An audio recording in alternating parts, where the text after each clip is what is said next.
Assalamualaikum warahmatullahi wabarakatuh. Perkenalkan, nama saya Dini Aryani dengan NIM 235091368. Di sini saya akan mempresentasikan hasil kerja saya yang berjudul Analisis Strategi Perusahaan KFC Indonesia berdasarkan permasalahan dan rekomendasi perbaikan strategi. Nah, selanjutnya ada permasalahan dan rekomendasi dari hasil analisis visi dan misi KFC. Yang pertama itu, permasalahannya ditemukan bahwa terdapat kesenjangan antara visi dan misi dengan kondisi aktual perusahaan. KFC memiliki visi untuk menjadi merek restoran cepat saji nomor 1 di Indonesia dan mempertahankan kepemimpinan pasar. Namun, kondisi perusahaan saat ini menunjukkan beberapa permasalahan. Yang pertama, permasalahannya itu penjualan KFC belum pulih secara signifikan. Permasalahan kedua, persaingan di industri makanan cepat saji semakin ketat, sehingga KFC perlu mempertahankan posisi pasarnya. Ketiga, isu boykot terus mempengaruhi citra merek dan pelanggan KFC. Dan yang terakhir, inovasi serta promosi yang dilakukan belum memberikan hasil yang maksimal. Nah, jadi permasalahan utamanya itu adalah adanya kesenjangan antara visi dan misi KFC dengan kondisi aktual perusahaan, terutama dalam mempertahankan posisi pasar dan memenuhi kebutuhan konsumen yang terus berubah. Nah, selanjutnya di sini ada rekomendasi strategi baru. Nah, berdasarkan permasalahan yang sudah saya temukan, menurut saya KFC sebenarnya tidak perlu mengubah visi dan misinya. Yang perlu diperbaiki lebih ke cara KFC menjalankan visi tersebut supaya bisa menyesuaikan dengan kebutuhan konsumen yang terus berubah. Nah, selanjutnya ada rekomendasi terhadap visi dan misi. Jadi, strategi yang saya rekomendasikan adalah menyesuaikan visi dan misi KFC dengan kebutuhan konsumen. Di antaranya ada 4 hal yang bisa dilakukan. Yang pertama, KFC bisa lebih banyak melakukan inovasi produk yang sesuai dengan selera dan kebutuhan konsumen sekarang. Nah, selanjutnya yang kedua itu, KFC juga perlu meningkatkan kualitas pelayanan dan fasilitas restoran supaya konsumen gak cuman tertarik sama si produknya aja gitu, tapi juga merasa nyaman saat makan di KFC. Ketiga, promosi juga perlu dibuat lebih menarik dan sesuai dengan apa yang sedang diminati konsumen sehingga bisa meningkatkan minat mereka untuk membeli. Dan yang terakhir itu ada KFC perlu rutin mengevaluasi kebutuhan dan keinginan konsumen. Jadi KFC bisa lebih cepat tahu kalau ada perubahan selera atau tren di pasar gitu. Jadi intinya visi dan misi KFC tetap dipertahankan, tetapi cara menjalankannya itu harus lebih menyesuaikan dengan kondisi dan kebutuhan konsumen saat ini. Nah, dengan begitu KFC ini bisa lebih mudah mempertahankan posisinya di pasar sekaligus mendukung tercapainya visi perusahaan. Nah, selanjutnya ada permasalahan dan rekomendasi SWOT. Berdasarkan hasil analisis SWOT sebelumnya, saya menemukan permasalahan utama yang dihadapi KFC. KFC sebenarnya punya brand yang kuat dan peluang pasar yang masih besar. Jadi, dari sisi kekuatan dan peluang, sebenarnya KFC masih punya potensi untuk berkembang. Tapi masalahnya, kekuatan dan peluang tersebut belum dimanfaatkan secara maksimal. Hal ini bisa dilihat dari penjualan yang belum pulih, kemudian persaingan yang semakin ketat, dan juga adanya isu boykot yang mempengaruhi kondisi eksternal perusahaan. Nah, jadi inti permasalahannya adalah KFC belum optimal dalam memanfaatkan kekuatan brand dan peluang pasar untuk meningkatkan penjualan, terutama di tengah persaingan yang semakin ketat dan perubahan kondisi eksternal. Selanjutnya, di gambar yang kedua ini ada rekomendasi berdasarkan permasalahan dari analisis SWOT tadi. Nah, strategi yang saya rekomendasikan adalah optimalisasi kekuatan brand dan peluang pasar. Jadi, KFC sebenarnya sudah punya brand yang kuat dan sudah dikenal luas oleh masyarakat. Nah, kekuatan ini harus dimanfaatkan untuk mengambil peluang yang masih ada di pasar fast food. Bentuk strateginya adalah ada beberapa. Yang pertama, memanfaatkan brand KFC yang sudah kuat untuk menarik kembali perhatian dan kepercayaan konsumen. Yang kedua, melakukan inovasi produk dengan menghadirkan produk baru yang sesuai dengan selera dan kebutuhan konsumen saat ini. Yang ketiga, memperkuat promosi yang lebih menarik, misalnya dengan menggunakan media yang tepat dan membuat promosi yang lebih relevan bagi konsumen. Dan yang keempat, memanfaatkan pasar fast food yang masih besar dengan menggabungkan kekuatan brand, inovasi produk, dan promosi yang tepat.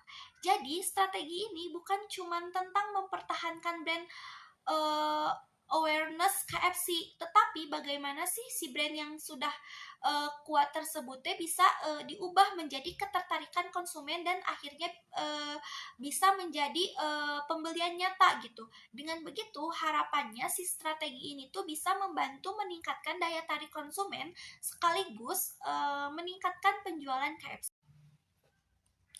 Nah, selanjutnya kita masuk ke permasalahan strategi bisnis perusahaan KFC. Dari gambar ini bisa dilihat bahwa KFC menggunakan strategi cost leadership, yaitu melalui efisiensi operasional dan penutupan gerai yang tidak produktif. Strategi ini sebenarnya berhasil menekankan kerugian. Jadi dari sisi efisiensi, strategi ini sudah memberikan hasil, tapi hasilnya masih belum cukup. Nah, pendapatan KFC ini belum tumbuh secara signifikan, perusahaan belum kembali menghasilkan laba, dan pertumbuhan pendapatan juga masih terbatas. Jadi, dari kondisi tersebut terlihat bahwa strategi cost leadership memang membantu KFC menjadi lebih efisien, tetapi efisiensi tersebut belum diikuti dengan peningkatan penjualan dan pemulihan bisnis. Nah, itu yang menjadi permasalahan utama. Jadi, KFC tidak hanya perlu menekankan biaya, tetapi juga perlu strategi yang bisa membantu merubah bisnisnya. Nah, di sebelah kanan ada rekomendasi. Selanjutnya, untuk rekomendasi strategi, saya menyarankan cost leadership ini dikombinasikan dengan differentiation strategi. Jadi, KFC tidak perlu meninggalkan cost leadership karena strategi ini sudah membantu perusahaan dalam menekankan kerugian. Cost leadership ini tetap digunakan untuk menjaga efisiensi dan pengendalian biaya, namun masalahnya tadi adalah efisiensi saja belum cukup untuk meningkatkan penjualan. Karena itu perlu dikombinasikan dengan differentiation strategi. Bentuknya yang pertama adalah inovasi produk, yaitu menghadirkan menu baru yang lebih unik dan sesuai dengan selera konsumen. Kedua, promosi yang lebih menarik seperti kampanye kreatif dan promo yang relevan untuk menarik perhatian konsumen. Ketiga, meningkatkan customer experience, misalnya dengan memberikan pelayanan yang lebih cepat, nyaman, dan berkesan. Keempat, program loyalitas pelanggan seperti memberikan reward dan keuntungan khusus bagi pelanggan yang sering melakukan pembelian.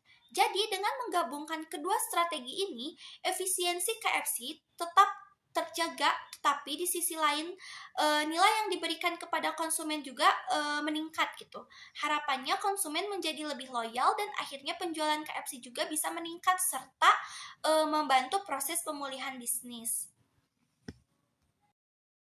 Nah, selanjutnya kita masuk ke permasalahan dan rekomendasi terhadap struktur organisasi KFC. Dari gambar ini, jika dilihat dari strukturnya, KFC memiliki hierarki yang cukup panjang mulai dari CEO atau presiden direktur, kemudian direktur, manajer, sampai ke staf.